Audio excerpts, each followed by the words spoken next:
acá en la escuela prácticamente no hubo ni antes ni después del golpe. O sea, una cosa muy normal, nunca nos molestó nadie, nunca tuvimos problema, todo fue corriendo normalmente.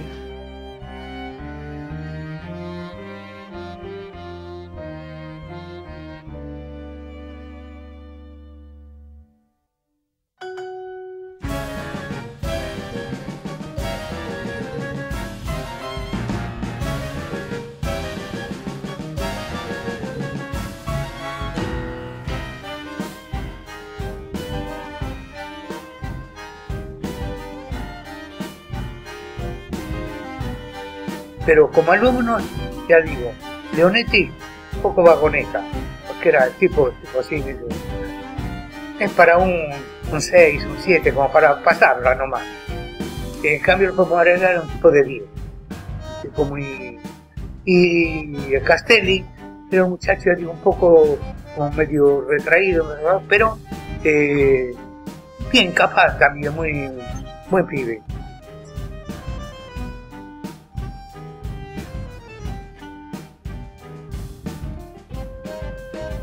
De la infancia de mi papá, sé que se portaba muy mal, que la vivía citando a mi abuela en la escuela, que era muy inteligente y muy contestador, que cada 2 por 3 lo echaban del colegio, era muy difícil conseguirle bastante en la escuela, y que sin embargo era un excelente alumno. O sea, tenía muy buenas notas, pero tenía un claro problema de conducta que tenía que ver con el no aceptar algunas normas impuestas y no entendía la lógica de las mismas.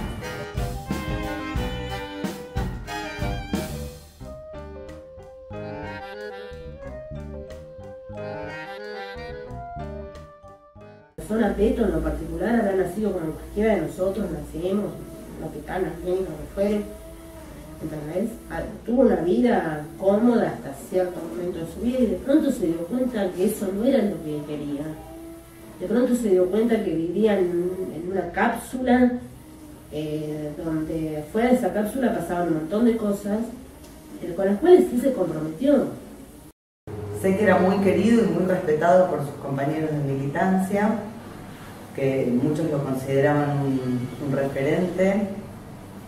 Desde mi punto de vista yo lo describiría como un tipo muy interesante, o sea, porque era como, por un lado serio y por otro lado muy gracioso, tenía un humor muy ácido. Sí, inmediatamente, si no que no lo conocía a los 2 o 3 días. Tipo alto, delgado, callado, típicos lentes esos que usaban de armazón. Bien, más serio, más parco. Era cristiano, es más de decirlo, ideas que podríamos usar nombres de la época de tipo progresista, era ideológicamente peronista, y un tipo muy culto. Era bueno porque la falta del oficio de él creo que estaba, por sus estudios en el seminario, estaba como habilitado para dar filosofía, un tipo muy hábil en las discusiones. No había forma de ganarle, muy difícil. La única posibilidad que yo era sacarlo del eje y llevarlo a otro terreno donde él era más débil, una cosa personal, que era por ahí el conocimiento de lo marginal, era muy habilidoso, era brillante. Mi papá estudiaba para ser cura y mi mamá era catequista en una iglesia de Malo Norte que se llama la Medalla Milagrosa. En esa iglesia se juntaba un grupo de militantes de la Juventud Peronista, que después todos terminaron ingresando a Montoneros. En ese marco se conocieron mi papá y mi mamá. ¿Qué pasa? Hay un momento, avanza años, que Beto vuelve a retomar contactos con lo que era la militancia. Y me viene a ver a mí. Y me dice, porque mirá, Gallego, nosotros nacimos para esto, nuestra vida es esta. No, lo que se decía en aquel momento, con Teresa no hablé tanto, pero con Beto decía que algo que después fue fue más o menos que bueno, que era mejor. No son palabras de él, porque iba a agudizar todo el enfrentamiento y como que la cosa se iba a acelerar. Verónica es Beto con pollera. Yo se lo dije a ella, así que no, si ve no hay ningún problema. Y sobre todo cuando se enoja, así le chaveta fulaco. Él se enojaba y tenía gesto que agarraba, y la forma de saber cuándo se le había salido la chaveta, y empezaba a hacer esto. Entonces uno veía que ya lo estaba sacando, ya estaba bien por el camino. Pero Beto no, un hermano. Beto es flaco, es dura como ese flaco. ¿Ustedes charlan como tienen, vaya? Es cortante, cuando tiene que ser cortante, es corta. Y es buena mina, como era un tipo flaco. Y nosotros en el proyecto futuro de todos era la patria socialista. No sabíamos bien qué era, pero no sonaba a que todo el mundo estuviera más feliz, estuviera mejor. Pero bueno, creo que para mí lo sigue siendo todavía.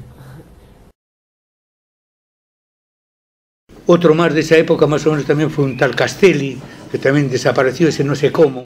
Y esa noche lo escuché llorar y a mi hermana abrazarlo y decirle que iba a estar todo bien, porque ellos sabían que los estaban persiguiendo. Ellos tenían ¿cómo te puedo decir? La data de que estaban acá. Entonces, bueno, mi cuñado estaba en la esquina con la nena y el Falcon da la vuelta, viene así, da la vuelta. Cuando da la vuelta, casi lo atropella mi cuñado. Entonces mi cuñado se da vuelta para decir, puta, él estaba con la upa. Claro, cuando mi cuñado se da vuelta para gritarle a los tipos lo reconocen y allá está, ¿viste? Ahí entra la correa. Y empieza a correr. Claro, lo corre. Mi cuñado, ¿qué hace? Corre para allá. Pero no, y yo va. Entonces mi cuñado, ¿qué hace? Va corriendo para allá y la tira a la nena, la tira literalmente hablando adentro del almacén, porque acá a la vuelta hay unos locales que en ese momento funcionaban como almacén, carnicería y todo esto. La tira ahí porque los conocía también ellos. Cuide a la nena, le grita, ¿viste? Y la mete adentro. Bueno, la mete adentro, no termina de meterla adentro, ya los tipos lo calzan ahí. Y por los relatos de los vecinos, ahí mismo ya le entran a dar, ¿viste? A pegar, a tirar al piso, a pegar patadas, todo como hacen esta gente tan valiente, ¿no? 30 tipos contra uno solo. Bueno, ¿qué pasa? Yo toda esa escena no la veo, pero cuando yo me entero todo esto, pasó que sacan a mi cuñado, cuando lo están metiendo en el auto acá, aparece mi sobrina. Yo eso no lo veo, yo me entero por los vecinos. Aparece mi sobrina gritando, papá, papá, papá, claro, ¿viste? La nena chiquitita se escapó. Y entonces viene corriendo, papá, papá, papá, el milico que le grita, agarren la nena. Mi cuñado que empieza como loco, no, dejala, ¿viste? Dejala, dice, que mandaba todo el operativo, que siempre estuvo adelante del Falcon parado. El organizador. Bueno, entonces agarraron, dejala pendeja, algo así gritó, ¿viste? Estoy totalmente orgullosa de la militancia que eligieron mis papás.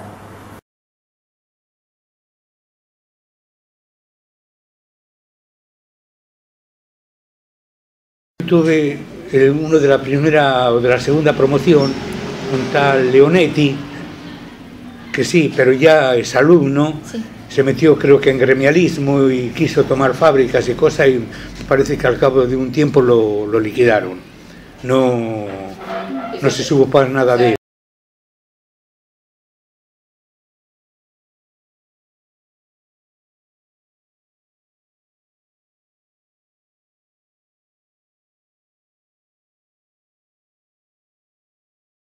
Rodolfo Aníbal Leonetti. Nació en 1947 en Capital Federal. Se crió en la calle Brasil, Merlo Norte. En 1970 se casó y comenzó la carrera de psicología en la Universidad de El Salvador. En ese transcurso ocurrió un hecho que le cambió la vida: el nacimiento de su hija. Mediante este nacimiento le hacen una mala praxis a su mujer y canalizó toda su ira por el lado político. Ya llegado el 76, surge la idea de hacer un diario. Cuando fue publicado, le dijeron sutilmente que pare, pero él no le dio importancia. Tuvo la mala idea de meterse con Esmata, y esta gente lo sacó, opinó y se metió. La policía los estaba buscando, Por esto mismo, pasaron una semana escondidos en la casa de unos amigos. Nadie preguntaba nada. No nos vimos por varios meses, y de pronto viene Norma, la esposa, y me dice: Daniel, mirá, lo detuvieron a Rodolfo. Está golpeado e internado en un hospital. Nos contó que la noche anterior había entrado un grupo, que encañonaron al policía y no le preocupó mucho. Le inyectaron algo en el suero y se fueron. Se levantó un enfermo y se lo arrancó. Le salvó la vida. No hay certezas en las fechas, pero Rodolfo logra ser liberado y con su familia se trasladaron un tiempo a Bariloche, hasta que fue allanada la casa de sus padres y encuentran postales del lugar en donde estaban. La mamá de Rodolfo consiguió hablar con ellos y avisarles. Entonces se vuelven, pero no se sabe su paradero. Lo último que sabemos de Rodolfo es que se fue de la casa hasta la estación de Padua. Tomó el tren y no lo volvimos a ver. Ese muchacho era el abanderado de acá, muy buen muchacho, terminó, se metió en acá consiguió un puesto de preceptor acá en la técnica, esta de acá de Vergara, y bueno, se enroló un poco con ese grupo que había ahí medio revolucionario. Lo que yo recuerdo de él es que bueno, le gustaba mucho el dibujo, la mecánica, o sea, como todos mis hermanos, me encantaba andar en bicicleta, desarmar la bicicleta, después me los cables, desarmar los autos, repararlos y demás. Todo ese tipo de cosas le gustaba mucho. En ese momento se vivían como dos situaciones, como dos Argentinas diferentes. Una en la que decía que estaba bien lo que estaba pasando, que no había desaparecido, que nada que ver, y que los guerrilleros, los terroristas estaban todo mal, y otros que sabíamos que había cosas que estaban haciendo el gobierno militar que realmente estaban muy mal, con el tema de los desaparecidos, con el tema de la justicia, que vos presentabas un habeas corpus y nunca más, iba a la policía, bien, gracias. Él sabía que se estaba jugando al vehículo, eso seguro. No, esas cosas no se hablaban. Es más, nosotros en casa tuvimos 2 allanamientos. O sea, una vez que lo habían llevado a mi hermano. Uno de los allanamientos que fue como a las 2:30 de la mañana, donde vinieron 8 tipos armados hasta los dientes y demás, con escopetas, golpearon la puerta, nos hicieron levantar a todos, nos pusieron bolsas de arpilleras a cada uno en la cabeza, nos tiraron en el piso y con una estaca puesta acá en la nuca, le preguntaban a ver dónde estaba la esposa, qué amigos tenían y demás. Nosotros no sabíamos demasiado, entonces tampoco le podíamos decir nada, pero uno de esos allanamientos, aparte de robar algunas cosas que habían dando vueltas por ahí, cámaras de fotos, grabadores y cosas así, que se las ganaron directamente, que fue el grupo de Giva, porque después vimos a uno de los que vino a hacer el allanamiento en una propaganda del grupo de artillería antiaérea. Nunca termina de elaborar el duelo, que nunca te dijeron que está muerto, está desaparecido. Fueron 2 hermanos más, o sea. No, no le gustaba, pero ellos respetaban, sin más que aconsejarle y decirles, no podían hacer. Pero no les gustaba porque les daba miedo lo que podía llegar. Y les daba miedo y no estaban de acuerdo con las ideas. Sí, mi papá siempre fue católico, participó, pero desde otro punto de vista. Y él era blanco-negro, no tenía medios. Era radical. Así o así, no había otra posibilidad. Eso es lo que se puede decir. Pero siempre fue así, digo. Sí.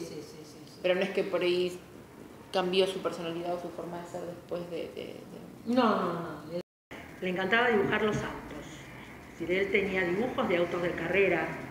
Le encantaba dibujar, dibujaba muy bien. Y por ejemplo, uno de los hijos cuando vino se llevó el dibujo de un auto de carrera dibujado por el padre. Sí. Todo lo que fueran autos le encantaba. Autos de carrera y los pintaba, le encantaba. dibujar autos de carrera. Todo lo que fuera manual, armar cosas, que es una cosa, algo que heredaron de mi papá. Mi papá era contador, pero toda la vida le hubiera gustado ser ingeniero.